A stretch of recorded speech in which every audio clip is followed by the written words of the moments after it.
Think about how many services people subscribe to today. Google Photos or iCloud for photos, Spotify or Apple Music for music, Netflix, Amazon Prime, Disney Plus, Paramount Plus, HBO Max, or whatever streaming service decides to launch next month.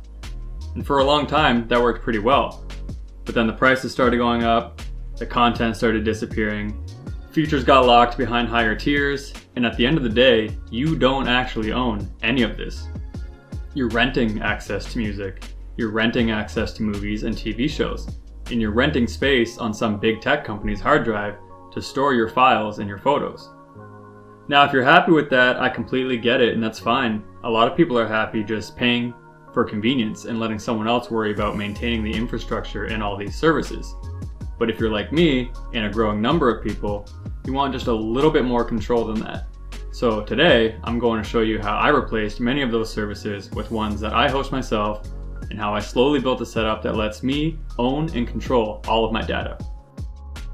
So I've been self-hosting for 3 or 4 years now, and when I started, I really didn't know what I was doing at all. I had done some basic networking and file sharing, printer sharing on my home network, but hosting services was completely new territory for me.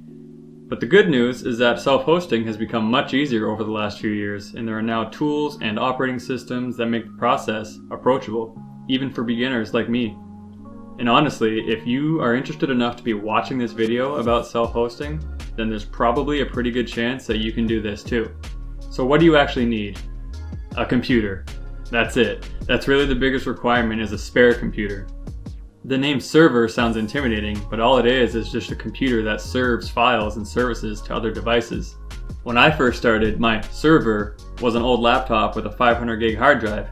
It ran Windows because that's all I knew, and that's what I was familiar with. I changed the power settings so that when I closed the lid, it stayed awake, and that's it. It wasn't fancy, it wasn't pretty, but it worked. So as my storage needs grew, I started upgrading it piece by piece. I found a Lenovo ThinkServer TS140 on Facebook Marketplace for $100 Canadian, and I moved everything over to that. And later on, I upgraded the case so that I could fit up to 8 hard drives. And eventually, I bought a small rack to keep everything organized, and that's actually the setup you see here today. And if any of this looks intimidating, don't let it scare you. I didn't start here. This is the result of years of gradual upgrades and learning. One upgrade I do consider important is a UPS, or uninterruptible power supply. Think about it as a battery backup for your server. If you lose power while it's writing data, there's always a chance of file corruption, and a UPS keeps the system running just long enough to survive either a short power outage, or in the event of an extended power outage, can shut the server off properly. I didn't start with one of these, but it's one of those upgrades which gives you a lot of peace of mind. So that's the hardware.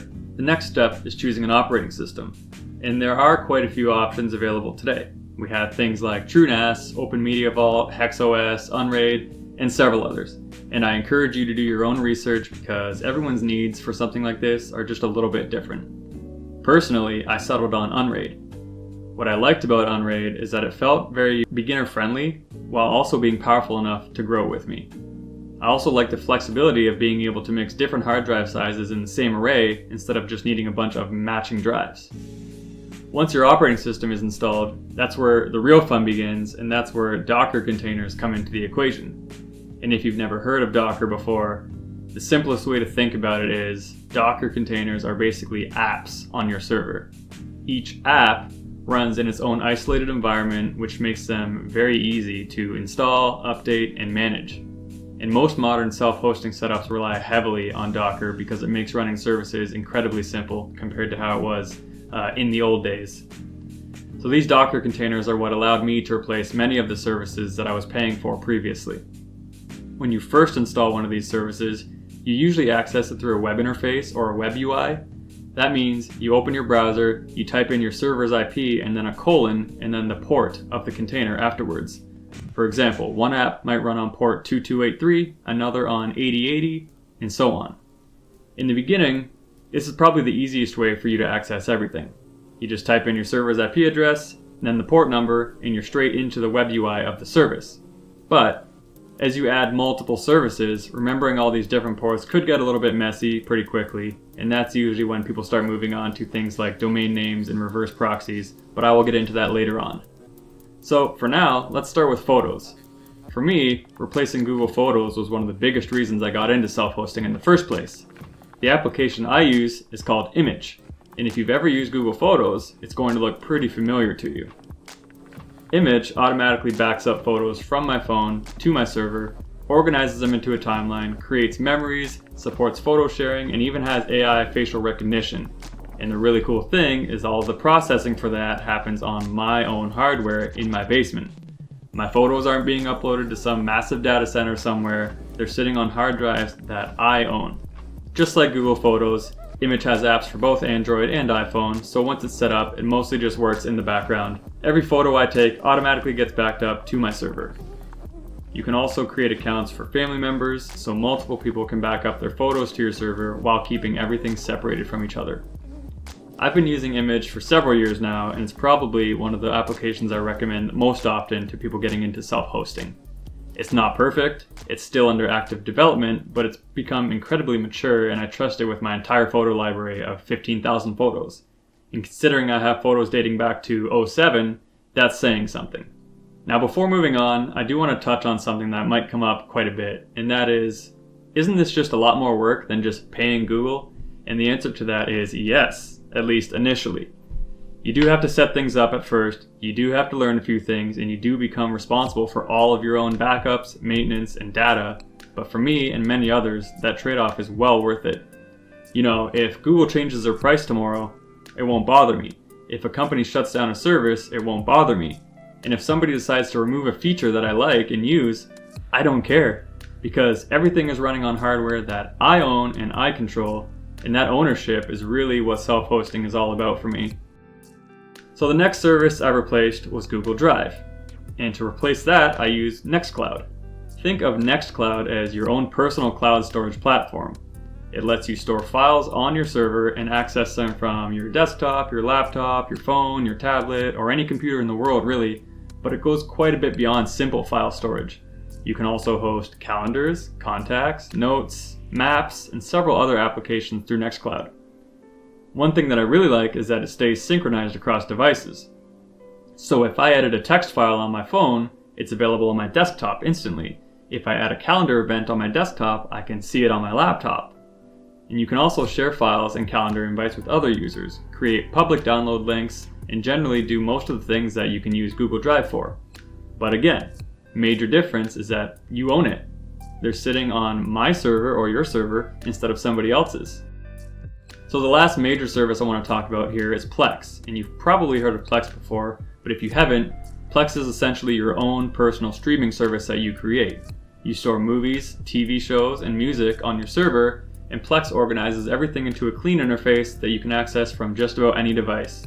Phones, tablets, smart TVs, streaming boxes, computers, Plex has apps for pretty much everything, and that's one of the reasons it's so popular. Also, it automatically downloads metadata for all of your media. Movie posters, descriptions, cast information, ratings, subtitles, album artwork, Plex handles all of that automatically. So instead of browsing through folders full of files, it feels much more like actually using Netflix or Spotify. A lot of my media actually starts off on physical discs, like Blu-rays or CDs, so before it ever even shows up in Plex, there's a whole process of building that library. You take a disk, you rip it using a disk drive connected to your PC, convert it into a file, organize it into your Plex folders, and from there, Plex scans the folders automatically, matches the content, and pulls in all the metadata. And at that point, it stops feeling like just files on a server and starts feeling like your own personal Netflix. Everybody in the household can have their own account, keep track of what they've watched, create watch lists, and continue shows where they left off, just like Netflix. I also use Plex for music. There's a companion application called PlexAmp that focuses entirely on music, and it's currently how I listen to my music collection. Although I do listen to it in another way, like I'm showing here, and that will probably be my next video.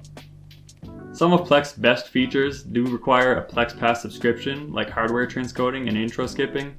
Personally, I bought the Lifetime Pass years ago and I've gotten my money's worth.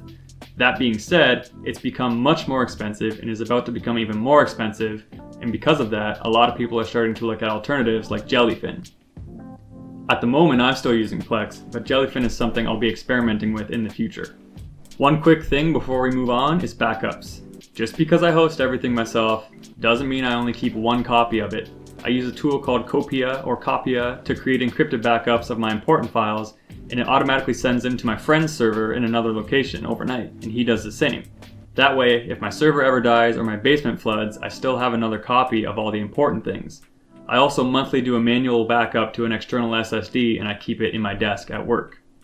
I just thought I would make that quick note because backups are extremely important, especially since you are responsible and in control of everything now.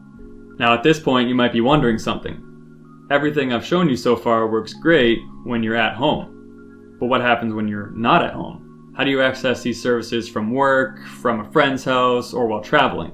And that's where things get just a little bit more interesting. So to access your services from outside of your network, you generally need two things: a domain name and a reverse proxy. Now a domain name is pretty simple, it's just what you're going to type in to access your server from elsewhere. You can get that on GoDaddy or Namecheap is what I personally use, but the reverse proxy is where the magic actually happens. Think about it like a receptionist in an office building. Instead of exposing every service to the internet or every office to the world, everything comes through this one central point. And the reverse proxy receives the request and directs the traffic to the service running on your server, so it doesn't actually have access to the internet. For beginners, Cloudflare tunnels is probably the best way to do this and the easiest way. Eventually though, I wanted some more control, so I moved to Nginx Proxy Manager, which gives me a simple interface for routing everything. So the goal of this video wasn't to be a step-by-step tutorial, it was simply to show that self-hosting is much more approachable than many people think. You don't need enterprise level hardware, you don't need a server rack, and you definitely don't need to do everything all at once. I started with an old laptop and slowly built up from there. For me, the biggest benefit isn't the money or saving on subscriptions, it's all about the ownership for me. It's knowing that my photos, my files, my music, and my media are all under my control. It's knowing that if a company changes their pricing, removes content, or shuts down a service, my setup keeps working exactly the same as it did yesterday. So if you've been thinking about getting into self-hosting, hopefully this video gives you the little push that you need to start looking into it. Just start small, learn as you go, and that's exactly how I got to where I am today. So if you enjoyed this video, please consider subscribing and giving me a like. I have plenty more videos planned covering the individual services I run, the hardware I use, and how I intentionally use technology in my day-to-day life. So thank you so much for watching, and I'll see you guys in the next video.